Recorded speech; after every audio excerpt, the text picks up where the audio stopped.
It's time for Cutting Edge Consciousness with Freeman Michaels and Barnett Bain. Thought-provoking discussions and bold ideas from the edge of possibility. And welcome to Cutting Edge Consciousness. Freeman Michaels here. With Barnett Bain. Good moment, everyone.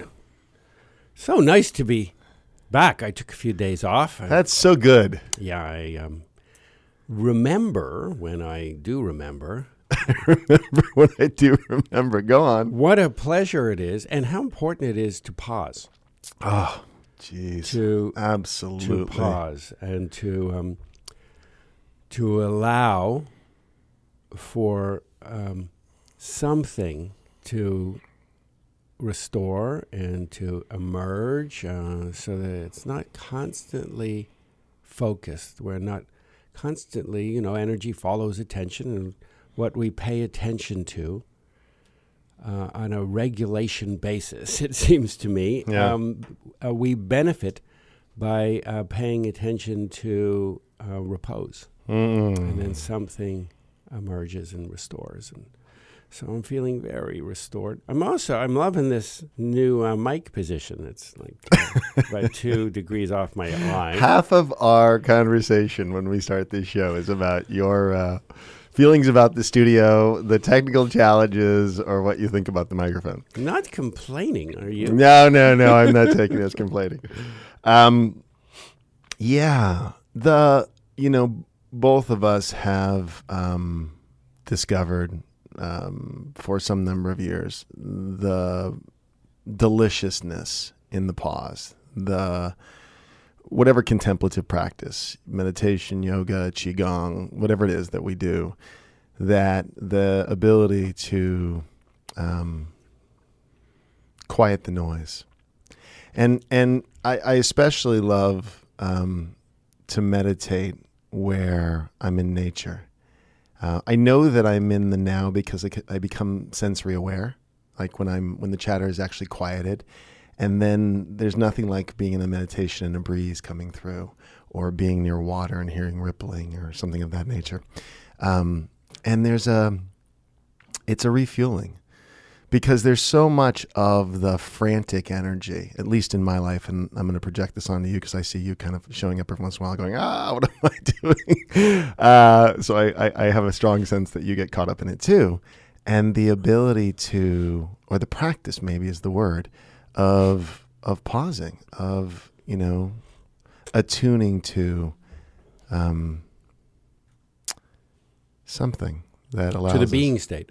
We have a tradition in every spirituality that I'm aware of whether it's called the Sabbath, or whether it is called a retreat or a vision quest. I mean, there are so many expressions of the time out. Time out. I love that. The adult time out. It's an adult time out. It's just like when you tell a kid they're going to take a nap, they get all upset, little kids. Or time out. And we both as adults are like, yes, I want a time out. Well, I want a nap. We don't actually, we're not conditioned by our culture to want a time out. We are conditioned by our culture to become doers.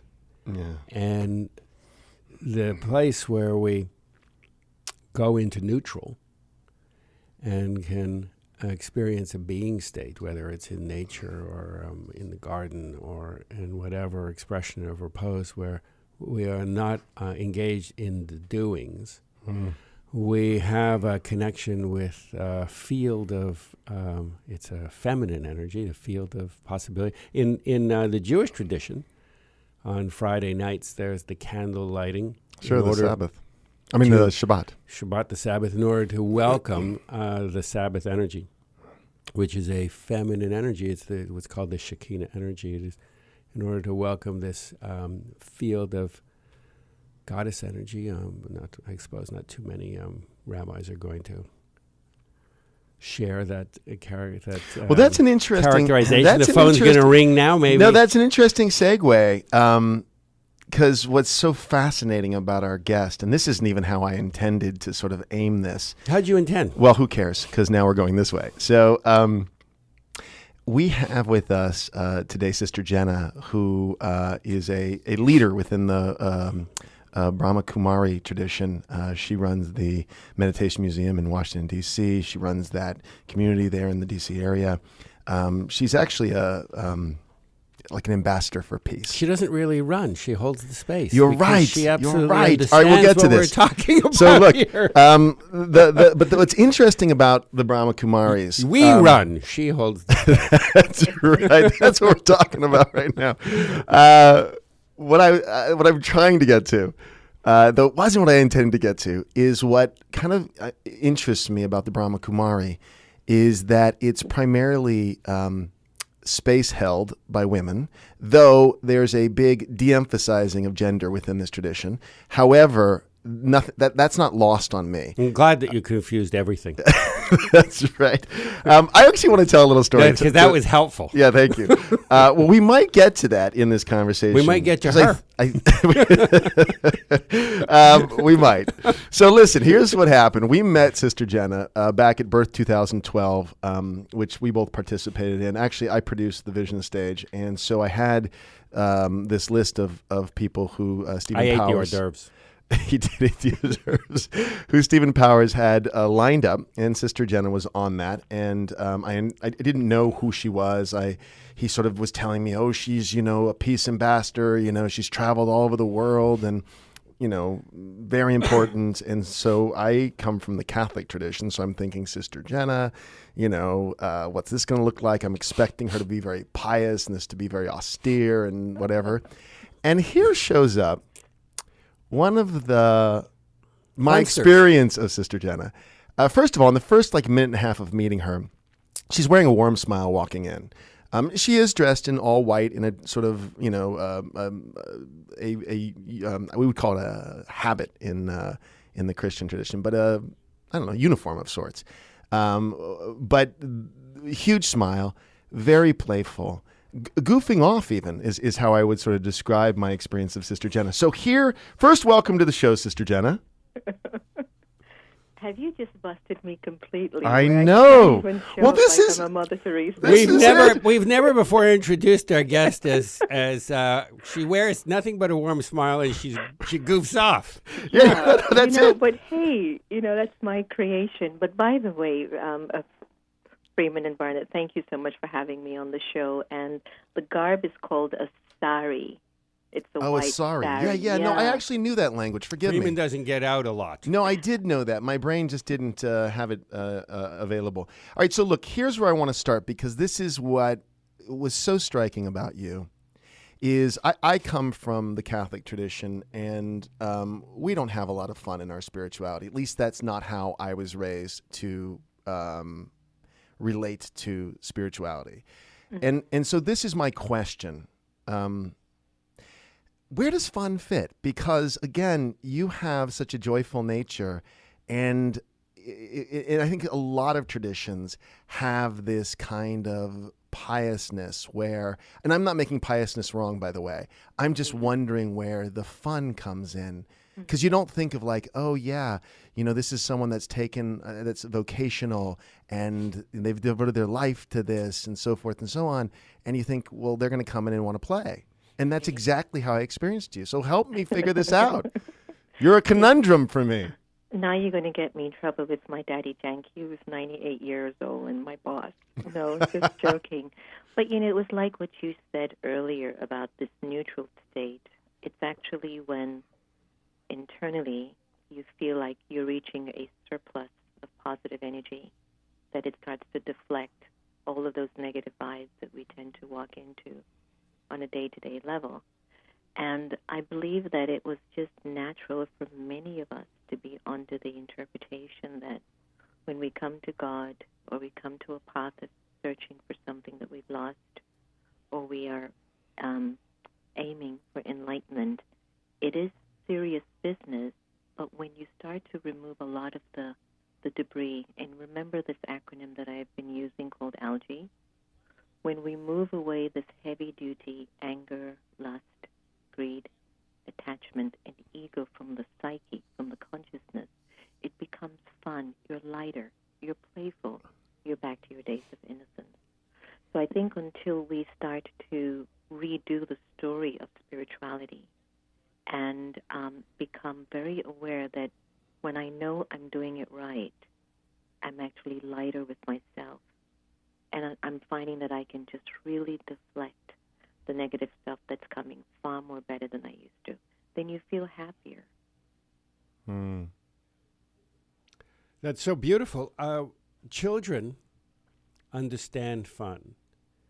And we relate to our children as a culture. There's these messages that say, "Well, have fun now, kid," because it's going to get serious. It's It's ground out of us as somehow both intellectually dubious and spiritually dubious. I mean, fun, and also because it is such a liberating force. It is such a force for the freedom of consciousness to flow. I'm losing you all. I'm not able to really hear you. So you can't. Can you hear us now? I can hear you now. Yes. Okay. I'm not speaking well into my device. Okay. Right. So you were talking about kids and how sometimes they don't look at spirituality seriously, or did I? No. I was observing that children understand fun. It's an organic. It's a gift. It's a talent. It is part of our divine nature. Yeah. And as we grow, we're discouraged from experiencing fun. We receive messages like, "Well, just wait till the other foot drops and the other shoe drops." And life's hard, kid. We're discouraged from it, and we become alienated from it. And the irony, the paradox is, or possibly it's not an irony at all, possibly it's a control thing, from a long heritage of control, because this fun, absent of control and lust to dominate, and all of these, lust as opposed to desire, these are natural expressions of such a refined spiritual state. I got a question for both of you.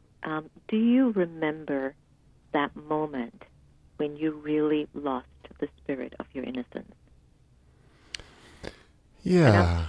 Just that moment when we just lost letting it all just flow and letting it go. And I'm not talking about your first encounter with a young lady. I'm just talking about when you felt really angry and you started to hold on to something that was really painful.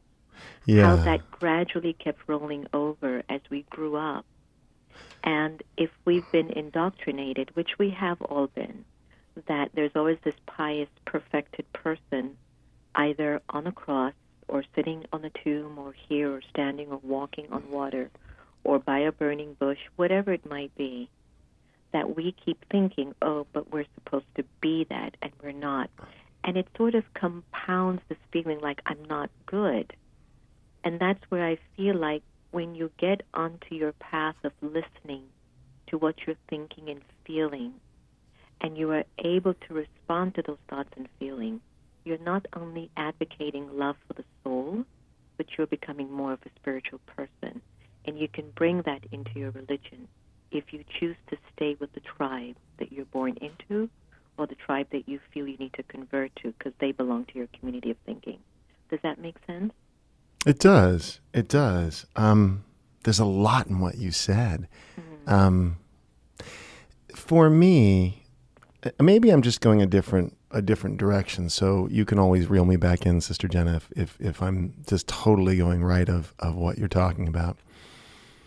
The constrictive nature of the spiritual, well, for me, it's a religious tradition. I actually kind of separate out religion and spirituality because within the religious tradition, I had spiritual experiences. But by and large, the mechanism of religion was more an indoctrination, and there was a lot of control of it didn't feel liberating to me. It felt constrictive, I guess is the way I'd put it, with little glimpses of something that was, in my mind, generous, something that was a gift, but not across the board. Much of the Catholic upbringing I was raised in was fear-driven. In fact, I even remember at my grandmother's house, there was this picture of Jesus, with bleeding Jesus. We called him Bleeding Jesus. And he had the thorns and there was blood. And it was really spooky as a little boy to be looking at that and going, okay, I don't understand. Like, so the nobilizing of suffering, at least within my tradition, was anything but fun.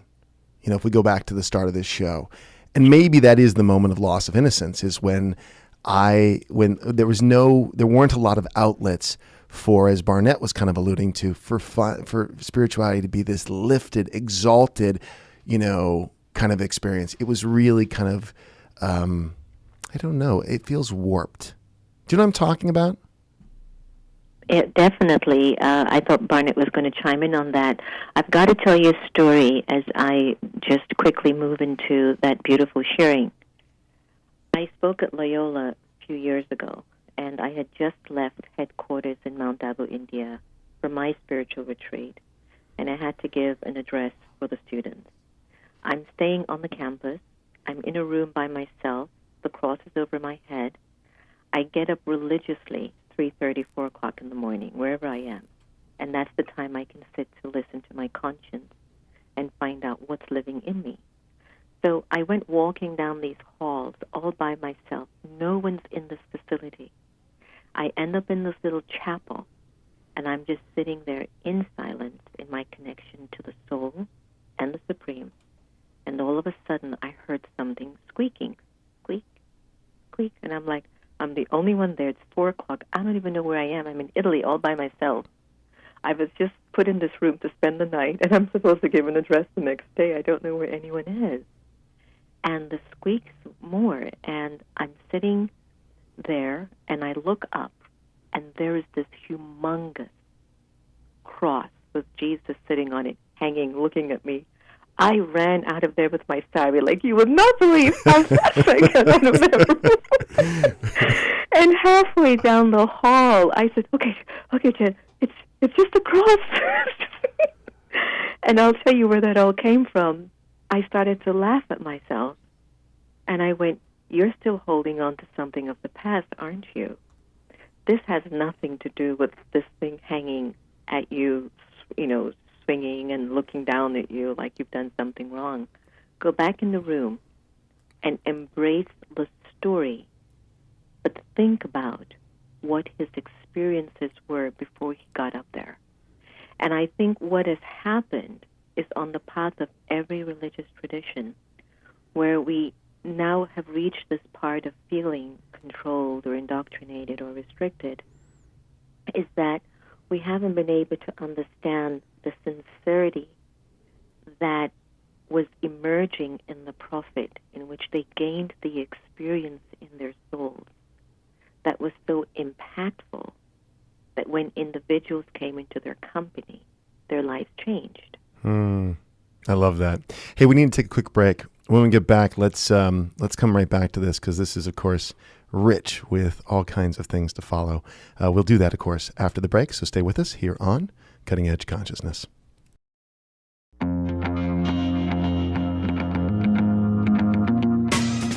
Welcome back to Cutting Edge Consciousness, thought-provoking discussions and bold ideas from the edge of possibility. We're back with Sister Jenna and Barnett and Freeman here on Cutting Edge Consciousness. That is quite a story, SJ. That is quite a story. So there you go, reducing me to being a little point of light. That's beautiful. I am reducing you to a point of consciousness. Yeah, That's exactly what it is. That's exactly what it is. And so how did you do after you were being in that suddenly you were flipped into your story about that experience, your story of the story, and then how well did you reintegrate and show up for your talk? Fine. You know, when knowledge of the real self emerges in consciousness, light comes in and you become liberated. And that's where I was kind of responding to Freeman's sharing that when we're growing up, this sense of feeling very restricted or controlled whether it's intentional or not, the folks who started to carry the interpretation of what they saw in the vibe of the prophet, of course it has changed 2,000 years later. And how many practitioners in the Islamic tradition, in the Judaic tradition, in the Christian tradition, etc., how many individuals within all of these religious beliefs, Buddhism, whatever it might be, how many are actually experiencing that deep connection to God, the seed of the human world tree? And so that might be few. So if you're giving me extremely high ideals to live by, and I'm not experiencing love from God to give me the power to live them, I'm going to feel controlled and restricted by you. And go ahead, Ryan. Right. No, go ahead. Yeah. And what I think is so beautiful about where we are today, literally in this moment on this show, but just more in general, is that there's a book friends of ours have written, the Coming Interspiritual Age, where we recognize where these traditions are merging in a particular way. You know, what's true in them. You know, the dogma is, I think, falling off because people are more able to pick and choose. You know, I sort of jokingly call myself a cafeteria Catholic. We sort of take the parts we like, and then the parts that don't work for us, we don't adhere to. And then the beautiful integration of so many other traditions that it's my own religion. In fact, I think even Thomas More, who wrote the famous book Care of the Soul, his newest book, I think, is called Your Personal Religion or something like that, where we're at this moment in time where people are coming to a sense of personal authority, and the deeper finding. Some are. Well, I don't know, Barnett. I think this is a trend. I'm going with that. It's a trend. Sister Jenna, your thoughts on that? Is this a trend? Are we really in a great awakening? Did the shift, birth 2012, really occur? Are we here yet? Are we on our way? What's up? Yeah, I think we are actually approaching the end of an old story, because I've been observing that a lot of fundamental religious belief systems are being actually forced or encouraged to integrate a more spiritual practice within their tradition. That means invite your congregation to listen to their thoughts, to ask important questions, to sit in silence, to not just go by what the book tells you to do and not to do, but the question arises, where do I get the power in the experience to be able to live such high ideals? So I think that we are naturally, organically, by the universe and by the state of our consciousness as civilization, that we are actually pushing out the algae. We're being forced now to push out the algae and really turn inside of ourselves and really ask, how am I really feeling here in the midst of all of that? So it's a trend, but it's the time. And it has been birthed, and it is happening. And it will also come to a point where it says, I've done my job. You guys are free now. I'm moving on. Beautiful. The coming interspiritual age, I love that, and I find it a little intriguing that the universal enchantment, even when we talk about it, even when we talk about it in this way, it still focuses down as though there is only a common root tap in the expression of organized spiritual thinking and feeling. When I think what's more accurate is it is not only the spiritual traditions that are all connected at the root, but that every experience of consciousness in the physical realm, in any realm, is all interconnected and is all one thing and is all is all, I love this word enchanted. It is all an enchantment. We're becoming conscious inside of our unconscious and inside of our subconscious, and doing it as individuals. It's not necessary that we hold it that the entirety of God's creation suddenly becomes awake. Or awake in the way that we're calling it awake. Yes, I mean, not everybody or everything, and the chair underneath me, which is also consciousness units, does not have to become self-aware Of its chairness?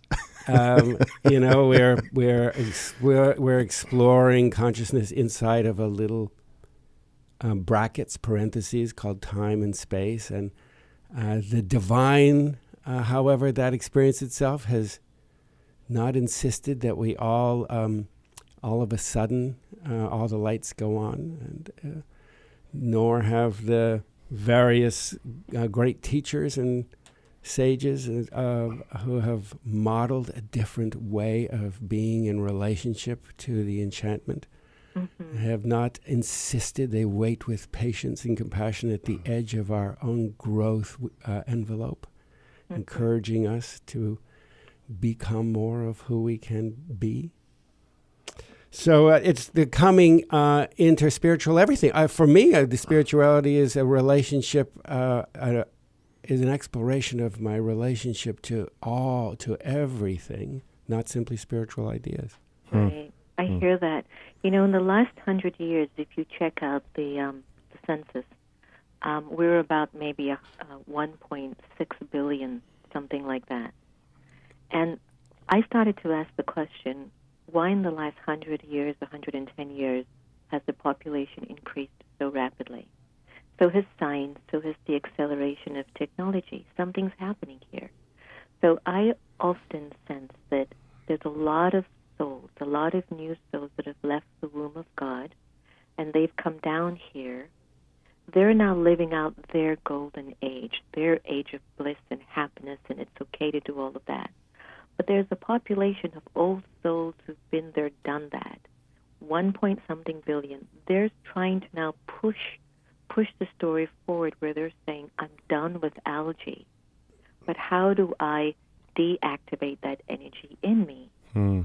So they're stepping more inside, and where I think it was Freeman, you were saying about organized thinking, I think that fundamentally at the core of every living soul is the experience of purity, peace, and happiness. And it almost feels like we're fundamentally all trying to reach that state of organized thinking where there'll be no more conflict in the world. That until we can get there, we're going to keep fighting conflict after conflict because my own thoughts in my head are not together. So there's sort of two ways of approaching this from my perspective. One is collectively, which is a very valuable inquiry. Like, what is the collective experience? But I think all three of us are probably going to agree that at the way to the heart of the matter is on the level of the individual. And this is where the collective, the consensus spirituality is not sufficient, that there's an ownership element. Part of the awakening or the dawning of this new age, from my perspective, is about responsibility. You know, we used to think that freedom was this not having any responsibility. Now we understand that freedom is taking total responsibility. Absolutely. Go ahead. No, absolutely. Go ahead. Yeah. So that's it. So the idea that we're now responsible, that we can't abdicate responsibility to, even a single text, even a single tradition, that's not sufficient, that each of us has to find what is true for ourselves and ultimately take ownership of everything, including the collective, because the collective is a giant mirror reflecting back that which I need for my soul's something, evolution, realization, self-realization, something of that nature, right? I hear that. I mean, the collective does mirror back to us perhaps what we've contributed to it. And I'm remembering the story of this young Indian guy, he came over fresh from India. He got off of this barge, and he actually has a little sports car. It was his dream car. He comes out on the highway, totally excited, has no idea about anything of America, but he's just on the road. He's on the I-66, loving it. Then he hears or sees some lights, and he's like, I love this country. And then he's getting in, I'm going to go head on now the I-95, and he's just loving it. He's seeing more lights. And now he's hearing more sounds, and he goes, what a wonderful way Americans welcome me here. And he's really speeding up. He gets onto the highway, the 270. He hears a helicopter over his head. He's like, you there in that car, pull over now. So he's like thinking they're going to go and give him some cake and ice cream. So, of course, he comes out and he sees all these police officers swarming around him, and they look at him with amazement. And he's like, oh, officer, it's so nice that you welcome me like this in your country. And the officers look at him and go, are you any idea what you're doing? He goes, I'm enjoying your roads. And then the officer says, you cannot enjoy the roads at the speed that you're going. Do you know how fast you were going? The guy says, yes, officer, 270. Right?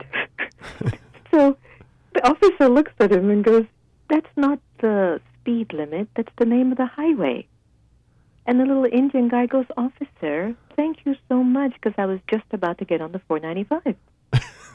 And let me tell you what makes the story very powerful is that if we don't understand the inner laws of the soul, we're going to keep breaking them. And we're going to get in everyone's lane, and we're going to break them. And everyone's going to be so mixed up and confused that no one even remembers where they're going. Isn't that a nice story? It is a nice story. Well, what it brings to mind for me just initially is that while there's something really beautiful in being able to be this cafeteria Catholic or whatever and pick and choose, something that I think can get lost in not having the guideposts, right, of a tradition, is it becomes too casual. And there's something to, I mean, I'll use you as an example because, there's a lot of, I'm going to call them rules, though I realize that doesn't have to be inhibiting, to the practices that you've taken on, to the devotion, to the vocation that you've taken on. And so again, even as much as, we can sort of in one hand see, oh, it's so great, there's all this opportunity to like pick and choose, the ego can get in there and make a big mess of that, I think is what the story reflects. And there's something about the disciplines and the practices, for example, the ones that you've taken on, that really do operate as guideposts. Yeah, I get that. When I was much younger and I started my journey, I wasn't this light. And I remembered how absolutely to the point that I would comply by my spiritual teachings, The way I got up was disciplined. The way I went to bed was disciplined.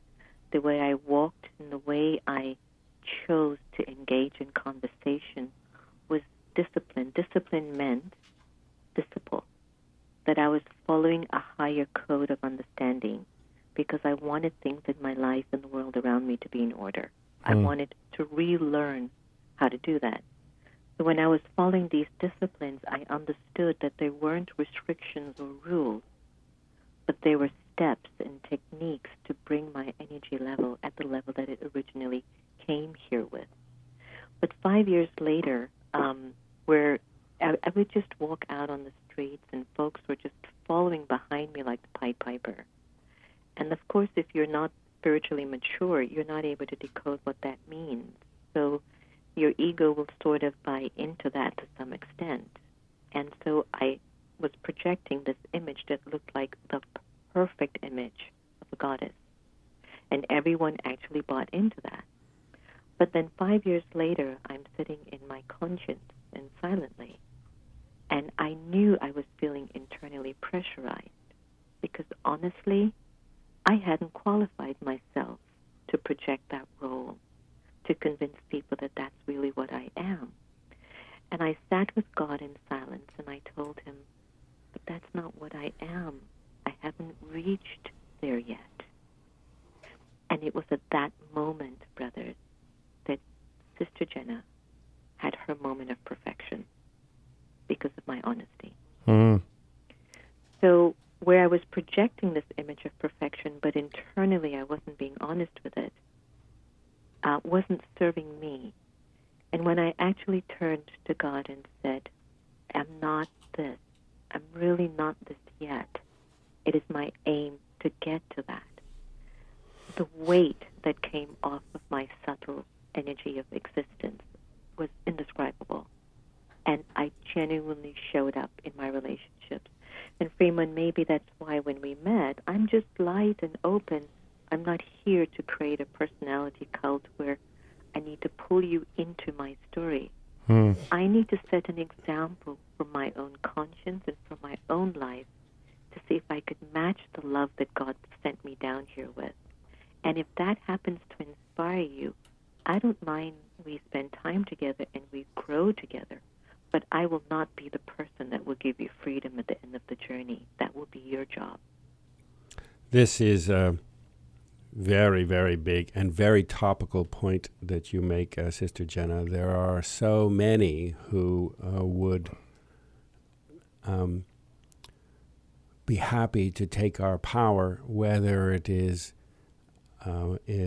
business people or as politicians or as movie stars or celebrities or teachers or people that have, or coaches or people that have spiritual solutions.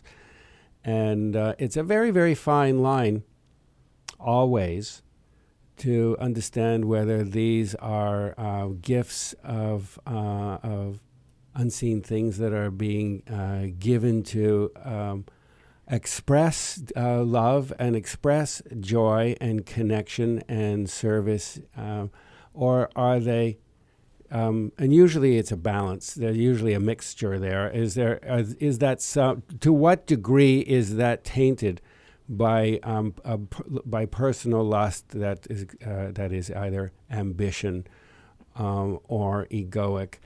And to be relentlessly vigilant, self-vigilant as to what are the motives here. And then, in my own case, I will cop as quickly as, or maybe a little less quickly than, or maybe a little more quickly as the next guy, but to having those vanities come up, and as quickly as I'm able to recognize them.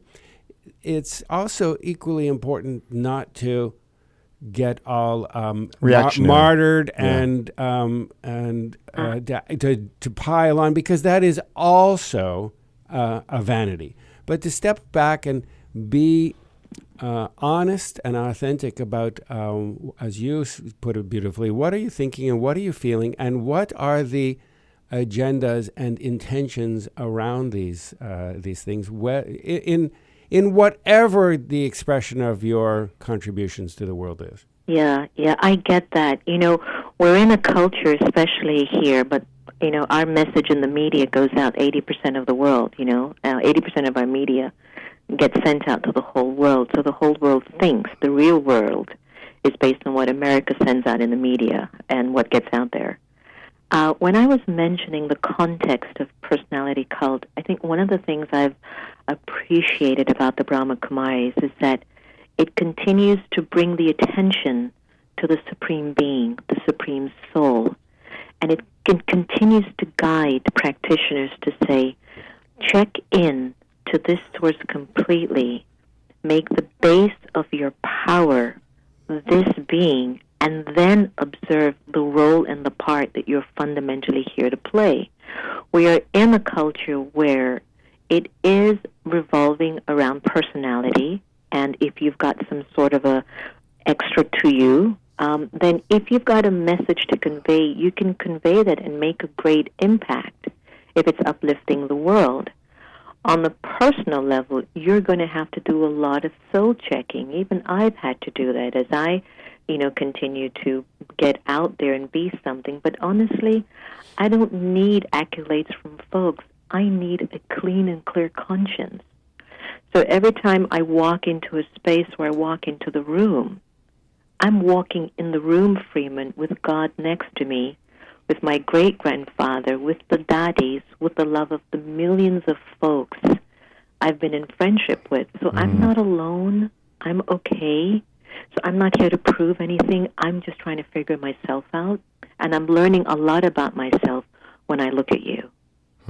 It's beautiful. So, I think when this attitude or this consciousness is emerging in our awareness, of course there are going to be people who are going to turn to you and go, I just adore you.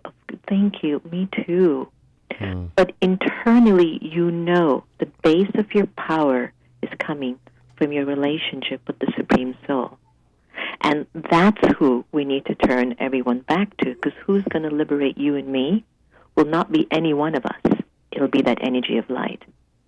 It's a maturing process, because that understanding is not something that we... used to. Yeah. Not at all. I know. We're not used to it. And so we've learned how to market and even brand spirituality. Yes, we That's have. okay. We are in a business world that we need to pay our mortgage and our bills. I just feel that we will be able to offer the world a truthful story when we show up internally truthfully.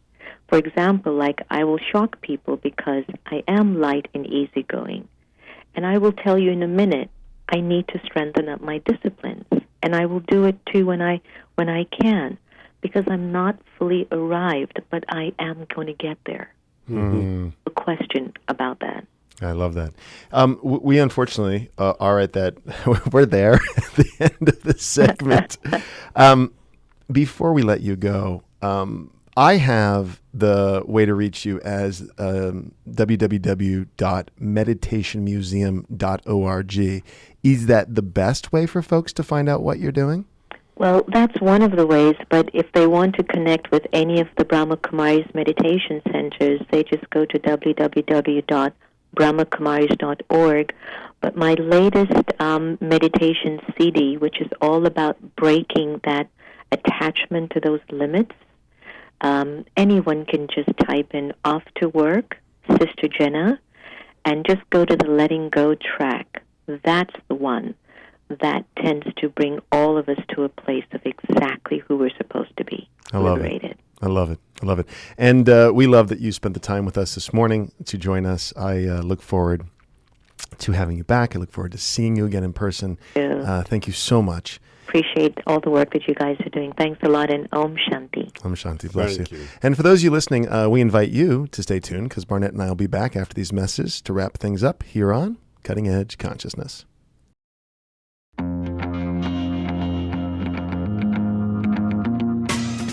Welcome back to Cutting Edge Consciousness, thought-provoking discussions and bold ideas from the edge of possibility.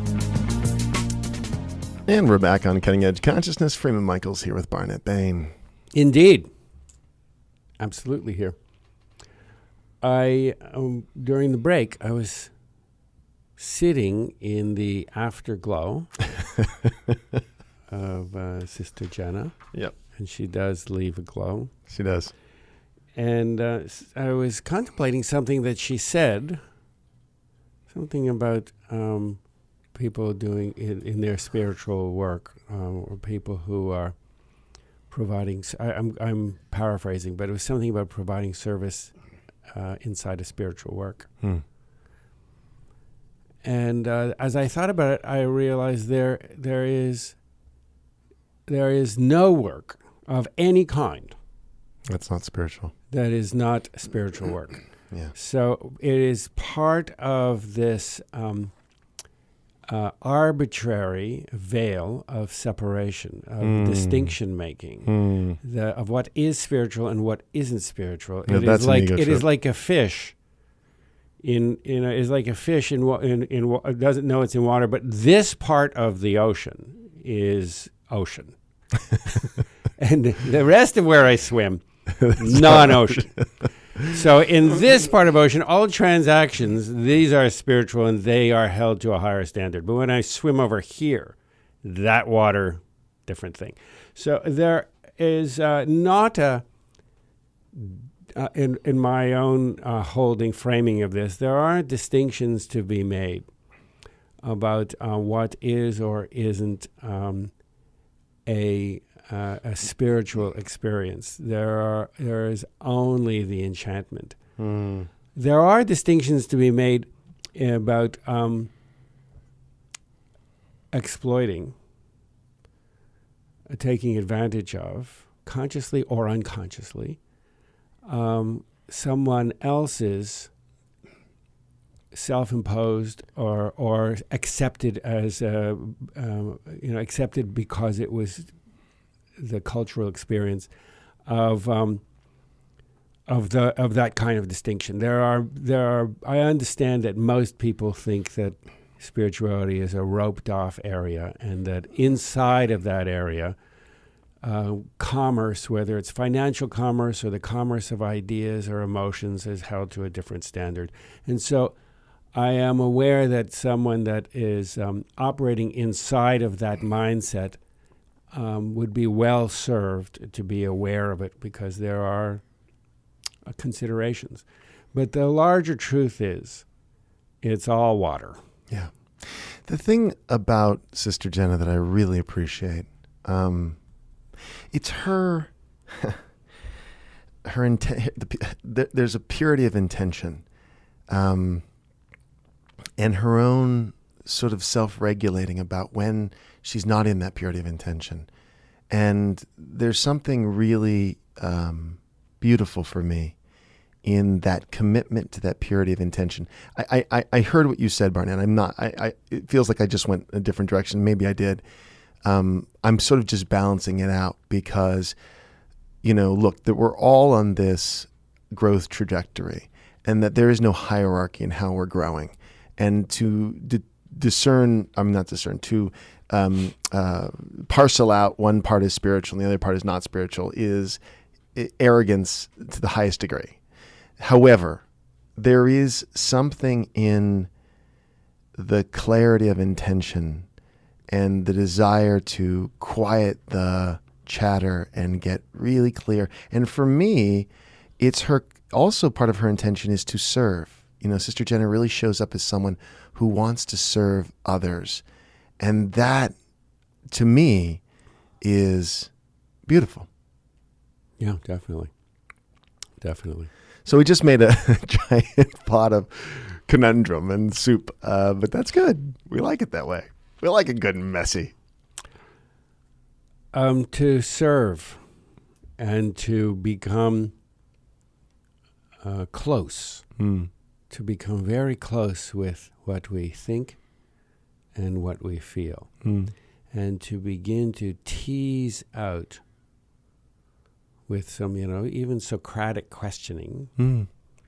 Is that mine?